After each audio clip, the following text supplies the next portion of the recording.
저희 아내가 제가 만류를 했는데도 불구하고 주말 농장을 해요.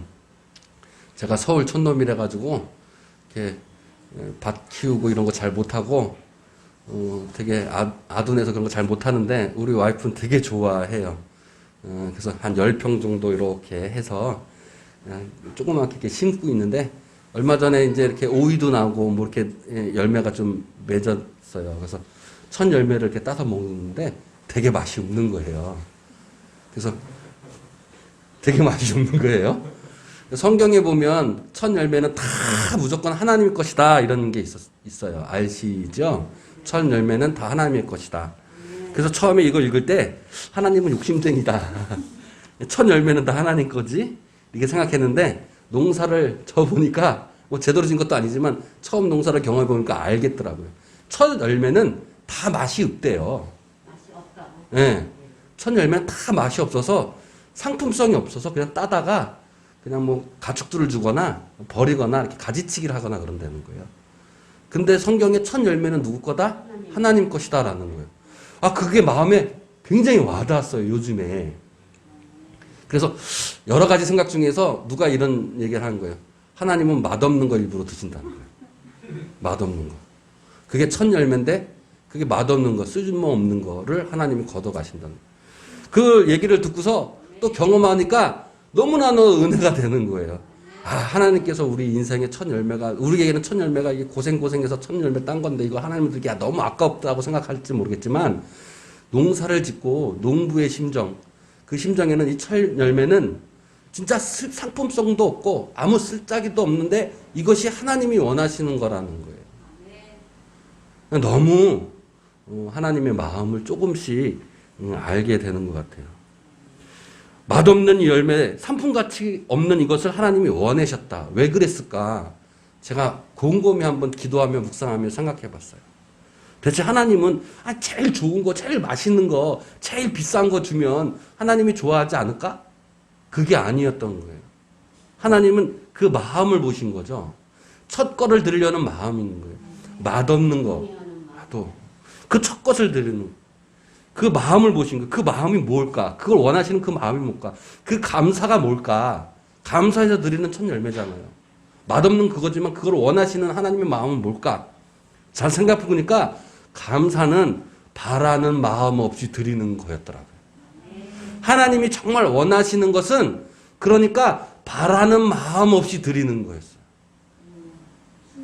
그거를 알고 보니까 너무나도 눈물이 흘러나오는 거예요. 하나는 그 물건이 선물이 될 수 있고 하나는 그것이 물건이 뇌물이 될 수 있겠죠. 그런데 선물은 뭐예요? 바라는 마음 없이 감사한 마음으로 드리는 거예요. 뇌물은 뭐예요? 무엇인가 바라는 마음으로 제일 값지고 비싼 것을 드리는 거잖아요. 그렇잖아요. 그리고 선물을 주는 사람의 마음은 바라는 마음이 없기 때문에 비싼 것이 아니더라도 정성이 들어가고 주는 사람의 마음이 들어가죠. 감사는 그 마음이. 그러나 뇌물은 바라는 마음이 있기 때문에 정성보다는 뭐예요? 자기 이득을 추구하는 마음들이 더 큰 거예요. 탐욕이 더 큰 거였죠. 여러분 오늘 하나님께 선물을 드리고 있습니까? 뇌물을 드리고 있습니까? 첫 열매를 드리는 이 시간, 이 맥주 감사 주일날 하나님께서 무엇을 원하시고 여러분이 무엇을 지금 드리고 있느냐는 거예요. 여러분 하나님께 뇌물을 지금 드리고 있어요? 아니면 하나님께 감사의 선물을 드리고 있는 겁니까? 결코 기복신앙이 잘못됐다라는 얘기는 아니에요. 하나님께 드리는 마음, 드리는 그것을 드리면서 나에게 복을 달라는 그 기복신앙이 잘못됐다는 얘기가 결코 아닙니다. 하나님이 우리에게 주시는 그 기쁨과 은혜는 차고 넘칠 거예요. 하나님께 우리가 드리면 하나님은 반드시 우리에게 선한 것으로 갚아주실 거예요. 그런데 우리가 드리는 그 마음이 중요한 거예요. 내가 하나님께 지금 선물을 드리고 있느냐 아니면 내가 하나님께 지금 뇌물을 드리고 있느냐는 거예요. 이 시간 한 시간 예배 나오면서 하나님께 이 시간을 나의 몸, 헌신과 내 예물을 하나님 앞에 드렸어요. 그러면 여러분 지금 나를 바라보세요. 여러분들. 내가 지금 하나님께 바라는 마음으로 드렸습니까? 그러면 하나님께 뇌물 드린 거예요. 내가 이거를 드리면서 하나님 앞에 아무것도 바라지 않는 마음에 드렸다면 감사의 예물을 드린 거죠. 감사의 선물을 드린 거예요. 맥주 감사 주일날 첫 열매를 원하셨던 하나님의 마음인 거예요. 아무것도 바라지 않는 마음인 거예요. 여러분, 십자가가 무엇인가가 예수님이 하나님이 무엇인가가 여러분에게 바랬기 때문에 그분이 십자가를 지셨나요? 여러분에게 아무것도 바란 것이 없었어요. 그러나 그분은 십자가를 지셨던 거예요. 아무것도 바라는 마음 없이 여러분 앞에 은혜와 축복의 선물을, 구원의 그 선물을 주신 거였죠. 중요 포인트는 이거예요. 감사의 믿음은 이거예요. 내가 지금 드리는 이 시간, 주님께 드리는 이 봉헌물, 주님께 드리는 이 예배, 이게 내가 무엇인가 바라는 마음에서 하는 건가? 아니면 진정코 바라는 마음 없이 감사의 선물인가? 라는 거예요. 자세히 보면요, 이 기독교 말고 다른 종교들을 보면요, 다 기브앤테이크예요. 기브앤테이크. 그렇잖아요. 샤머니즘도 기브앤테이크예요. 네가 정화수에 물을 떠놓고 기도하면 내가 뭔가를 들어줄게 해요. 네가 무엇인가 무당 구술하면 내가 무엇인가 들어줄게 해요. 내가 공양미 3,000석을 내가 주면 너 아빠 눈 떠줄게 해요. 그러나 예수 그리스도가 지신 십자가와 하나님이 주신 구원은 아무런 조건 없는 오직 믿음으로 얻는 그 은혜인 거예요. 기브앤테이크가 아닌 거예요, 하나님께서는. 그렇기 때문에 아무 상품 가치도 없는 그 첫 열매의 수확을 하나님께서는 원하지 않았냐라는 거죠. 여러분, 주님이 원하시는 그 마음 우리도 해야 돼요. 아, 주님이 그렇구나, 바라는 마음 없이 했구나, 그러면 거기서 끝나면 아무 소용이 없어요. 그를 사랑하면 그가 사랑한 사람을 내가 닮게 돼 있고 따라 행동해야 되는 거예요. 하나님이 아무 바람 없이 행하셨기 때문에 우리의 행동조차도 아무 바라는 마음 없이 행해야 되는 거예요. 그것이 주님의 제자의 길인 거고 믿는 그리스도인의 길인 거예요. 여러분, 오늘 다시 한번 점검하시길 바랍니다. 오늘 주님 앞에 여러분 무엇을 드렸습니까? 바라는 마음 없이 드렸습니까? 아니면 무엇인가 바라는 마음으로 지금 이 자리에 앉아 있습니까? 오늘 성경의 본문의 말씀은 고넬료의 믿음을 통해서 오늘 고넬료 집안이 구원을 받는 내용이에요. 놀라운 하나님의 역사가 이 안에 있습니다. 고넬료는 이방인이었어요. 이방인. 유대인이 아니었어요. 그 당시 초대교회 사람들은 베드로 12지파 사람들, 12지파가 아니라 12제자 사람들은 복음을 전파할 때 누구에게만 전했냐면 유대인들에게만 전했어요. 이방인에게 결코 예수 그리스도의 복음을 전하지 않았어요. 근데 처음으로 이 고넬료라는 사람이 하나님의 역사가 일어나는 거예요. 성령의 부어줌을 받고 세례를 베푸면서 이 이방인에도 하나님의 복음 예수 그리스도의 십자가의 역사가 나타났다는 것을 주님께서 보여준 사건인 거예요. 고넬료의 믿음을 통해서 이루어졌던 거죠. 고넬료의 이 믿음이 없었으면 지금 오늘날 우리도 없는 거예요. 우리 유대인이 아니잖아요. 우리 이방인이에요. 이방인에도 하나님께서 우리에게 구원의 역사를 펼푸신 이 첫 반추가 바로 고넬료의 믿음 때문에였다는 거예요. 오늘 성경의 내용이 어떤 거였냐면 베드로가 두루 다니면서 이제 룻다에 사는 애니아를 고치고 오빠의 여자자의 도르가를 고치는 일들이 벌어집니다. 그래서 베드로가 오빠라는 항구 도시에 지금 머물고 있었어요. 고넬료의 꿈에 환상에 하나님께서 오빠에는 베드로를 네 집으로 초청해라라고 환상이 보인 거예요. 베드로는 오빠에 있으면서 하나님께서 환상을 보여주시는데 어떤 환상을 보여주냐면 하나님께서 큰 바구니에 여러 가지 음식물을 넣고 이걸 먹으라 그러는 거예요. 근데 베드로가 이거는 부정한 음식입니다. 내가 먹을 수 없습니다. 유대인들은 정한 음식, 부정한 음식 정해가지고 부정한 음식은 안 먹었잖아요. 그래서 하나님 이거는 부정한 음식이기 때문에 내가 먹을 수 없습니다. 그랬더니 하나님께서 말씀하시기를 하나님이 깨끗하게 하신 것을 내가 속되다고 하지 말아라. 이거 부정한 음식 아니야 이제는. 먹어라 3번을 얘기하신 거예요. 그랬더니 그날에 고넬료를 종이 베드로를 찾아와서 베드로에게 우리 주인 고넬료가 부르시니까 초청하니까 가십시오 라고 얘기를 하는 거예요. 하나님께서 의심하지 말고 가라 해서 베드로가 고넬료의 집에 찾아갑니다. 아마 베드로의 마음은 무서웠을 거예요. 왜냐하면 고넬료는 이방인이었고 백부장이었어요. 백부장은 지금 100명이라는 군대를 거느리는 장군인 거예요. 지금으로 말하면 한 대대장 정도 되는 거였죠. 대대장 정도. 위에 있는 사람이에요. 아주 위는 천부장이니까 그 위에 참 중간쯤 있는 사람인 거죠. 그래도 무서웠을 거예요. 이방인 사람이고 그리고 군대 장군이니까 혹시 나를 죽이진 않을까. 그런데 하나님께서 의심하지 말라고 갔어요. 자, 베드로가 고넬료 집에 갔어요. 가서 고넬료에게 얘기하죠. 대체 나를 왜 불렀어? 너랑 나랑 아무 상관이 없는데 나를 왜 불렀어? 물어보니까 고넬료가 이렇게 얘기하는 겁니다. 모든 것을 너한테 듣고 싶어. 이렇게 얘기하니까 베드로가 예수 그리스도를 전했어요. 예수 그리스도를 전한 내용이 2가지입니다. 하나는 뭐냐면 예수 그리스도로 인해서 죄사함을 받는다는 거였고 예수 그리스도가 나중에 재판장이 되신다는 이야기를 한 거예요. 2가지의 복음을 전하고서 이 모든 말씀을 듣는 사람들이 고넬료의 집안에 있는 모든 사람들, 이 말씀을 모두 듣는 사람들이 성령이 임하기 시작한 거예요. 그러니까 베드로가 놀랬어요. 아니 이방인에게도 이제 성령이 임하는구나. 그래서 그 집안 모든 사람들에게 예수 그리스도의 이름으로 세례를 베푼 사건이 오늘 본문에 있는 사건 내용인 거예요. 그러면 왜 고넬료에게 이런 엄청난 역사의 믿음이 있게 된 것일까? 우리는 여기에 포인트를 맞춰서 한번 볼 필요가 있겠죠. 자, 고넬료가 어떤 사람이었기 때문에 이방인인 그가 왜 하나님의 성령이 임하였고 세례를 받아 그 온 집안 사람들이 구원을 얻을 수 있었을까? 그의 믿음을 이렇게 지금 성경은 증거하고 있어요. 오늘 본문 말씀을 보니까 그가 경건하여 온 집안과 더불어 첫 번째 뭐 했다고요? 하나님을 경외했다라고 했어요. 이 사람은 이방 사람이에요. 유대인이 아니에요.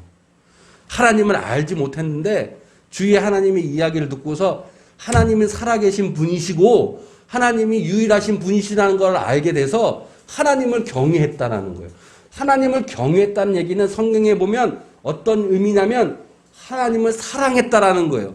하나님을 경외했다는 것은 하나님을 사랑했다는 것이고 하나님을 사랑했다는 것은 하나님의 계명을 잘 지켰다라는 거예요. 유대인이 아닌 이방인. 그것도 고위 관료가 쉽지 않은 일이었어요. 오히려 그냥 차라리 하나님 섬기지 말고 그 당시에 로마의 제우스 섬겨서 출세를 위해서 고위 관직 자기 위에보다 천부장이 섬겼던 신을 섬기면서 거기 쫓아다니면서 차라리 그 신을 섬기는 것이 옳은 행동일 수도 있었어요. 요즘에 미친 무슨 회사가 있다고 그러잖아요. 주말에 등산 간다고 부장이나 이사들이 직원들한테 얘기하는 회사. 그러면 안 와도 돼. 우리는 등산 갈 건데 안 와도 돼. 이러면 직원들은 무언의 아빠. 이거 가야 돼 말아야 돼.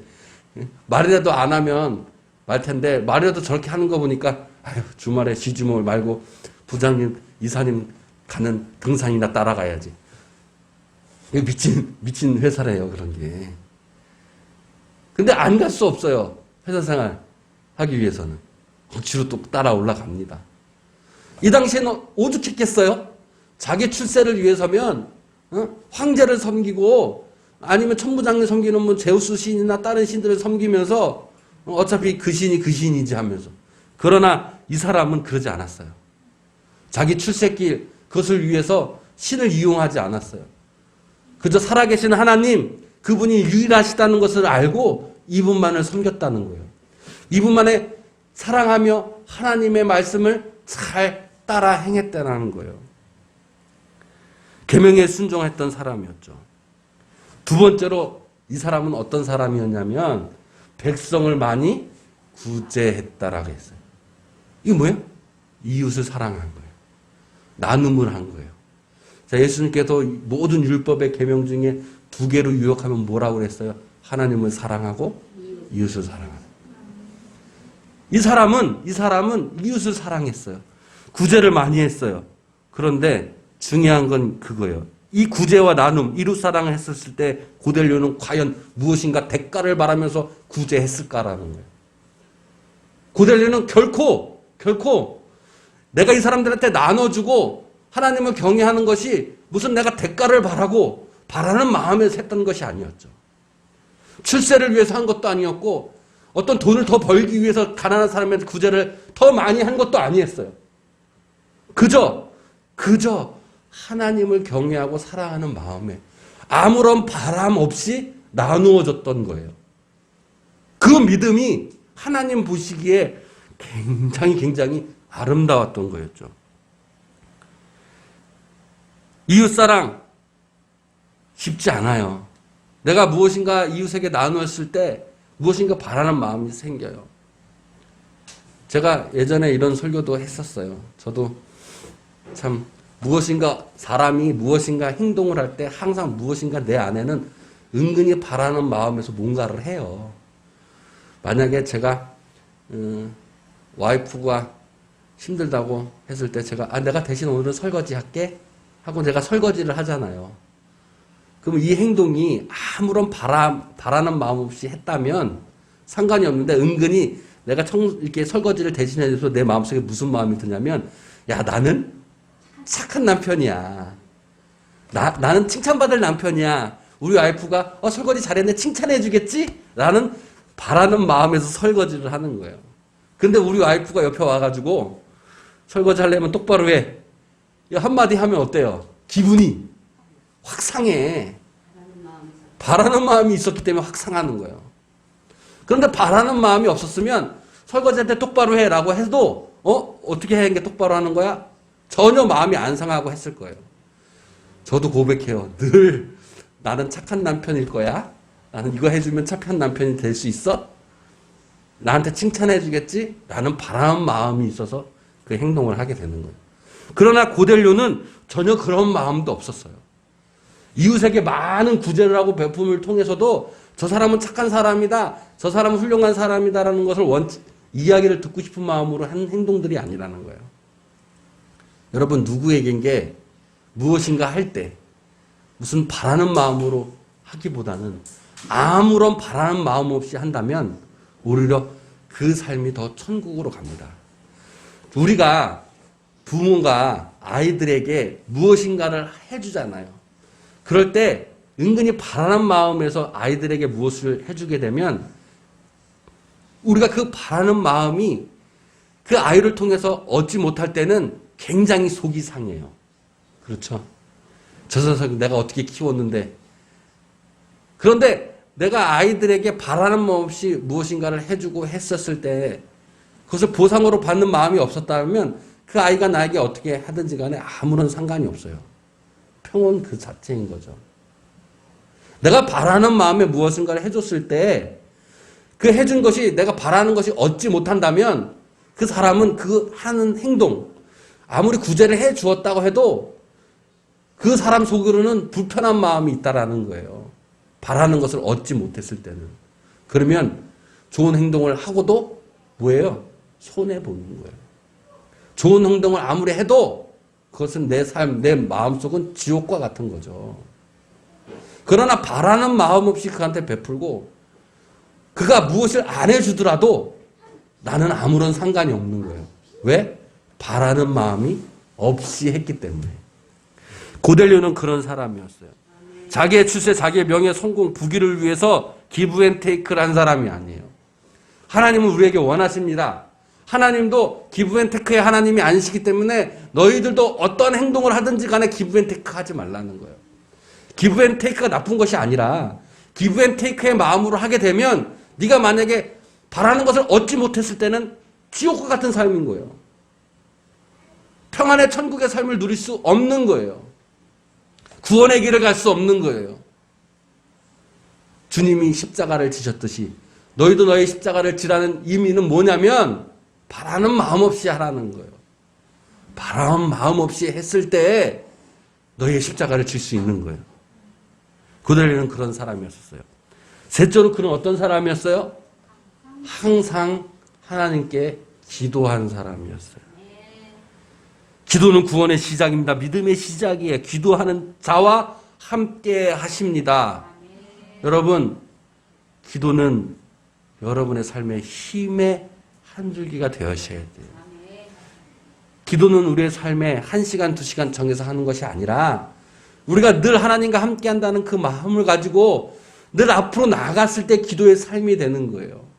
제가 지난주에 이런 설교를 했었죠. 제 평생 동안 하나님과 얼마나 할 수 있는 시간이 남아있을까. 일주일에 1시간 만약에 여러분 하나님과 함께 한다면 내가 평생 동안 하나님과 함께 하는 시간은 2달뿐이 안 남았어요. 여러분도 스스로 계산해보고 생각해 보셔야 돼요. 내가 얼마나 하나님과 함께 하고 있는가. 고넬료는 늘 하나님과 함께 했던 사람이에요. 하나님과 항상 기도했던 사람인 거예요. 무엇을 하든지 무엇을 마치든지 늘 하나님 앞에 기도했던 사람인 거예요. 여러분, 이스라엘 왕 두 왕이 있어요. 첫 번째 왕인 사울과 두 번째 왕 다윗이 있었죠. 사울은 실패한 왕이에요. 다윗은 성공한 왕이었어요. 두 왕의 차이를 보면 가장 큰 차이가 뭐냐면 다윗은 무슨 일을 하든지 간에 먼저 기도했던 사람이에요. 사울은 무슨 일을 하든지 간에 기도하지 않고 자기 주관대로 했던 사람이에요. 그래서 사무엘이 사울이한테 얘기하기를 제사보다 순종이 더 귀하다고 얘기한 거예요. 성경을 보세요. 다윗은 무슨 일을 하든지 간에 가장 먼저 한 게 하나님 앞에 기도한 거였어요. 다윗은 기도의 사람이었어요. 그렇기 때문에 그의 인생은 하나님과 늘 함께 하셨기 때문에 성공의 삶을 살아갈 수 있었죠. 구원의 삶을 살 수 있었던 거예요. 여러분, 고넬료는 이방인이었지만 항상 기도함으로 하나님과 항상 함께 했던 사람이었어요. 여러분, 고넬료의 믿음은 이런 믿음이었어요. 그 믿음을 통해서 우리 이방인까지도 이제 구원의 역사가 시작되기 시작했어요. 하나님이 원하시는 그런 믿음이었던 거예요. 사도행전의 이제 시작의 첫 발걸음이 고넬료의 이 믿음을 통해서 역사가 이루어졌어요. 예수 그리스도의 십자가의 역사를 보여준 믿음이었던 거예요. 여러분, 이 믿음을 하시길 원합니다. 감사의 믿음을 하시길 원합니다. 이 믿음은 그러니까 아무것도 바라지 않는 마음이었어요. 아무것도 바라지 않는 믿음이었어요. 무엇을 하나님께 드리든 이웃을 사랑하든 하나님께 무엇을 사랑하든 나의 모든 행동들이 내 가족이나 직장이나 내 친구들에게 무엇인가를 바라는 마음으로 하는 것이 아니라 그저 내 십자가를 지듯이 아무것도 바라지 않는 마음, 그 마음으로 그들을 사랑했고 그들을 나누어 줬다라는 거예요. 여러분들도 우리 주님이 지셨던 그 십자가의 길처럼 아무것도 바라지 않는 마음으로 여러분 주위 사람들에게 사랑과 나눔을 베푼다면 그 놀라운 평안과 구원의 기적, 성령이 역사하는 기적, 하나님과 함께하는 역사의 기적이 일어날 줄로 믿습니다. 바라는 마음으로 여러분, 그러니까 기도하지 마세요. 바라는 마음으로 주님 앞에 나오지 마세요. 그 마음은 곧 나는 없고 누구만 있는 거예요? 하나님만 있는 거예요. 나는 없고 하나님만 있을 때에 그 자리가 바람이 없는 감사의 믿음이고 기도인 것입니다. 그렇게 됐을 때 여러분, 이방 사람의 복음의 빛이 비춰졌듯이 여러분의 삶에 하나님의 크신 은혜의 빛이 비춰질 줄로 믿습니다. 그럴 때 하나님의 하늘의 큰 영광이 여러분의 삶의 영광으로 드러날 줄로 믿습니다. 바라는 마음 없을 때 하나님이 주시는 은혜가 더 큰 줄로 믿습니다. 내가 바라는 것은 인간의 바람이지만 하나님께서는 너희들이 알지 못하는 크고 은밀한 일을 보이신다고 말씀하시는 거예요. 여러분이 바라는 것, 인간이 원하는 것보다 하나님의 마음으로 원하시는 것들이 여러분의 삶에 더 큰 축복이 되는 줄로 믿습니다.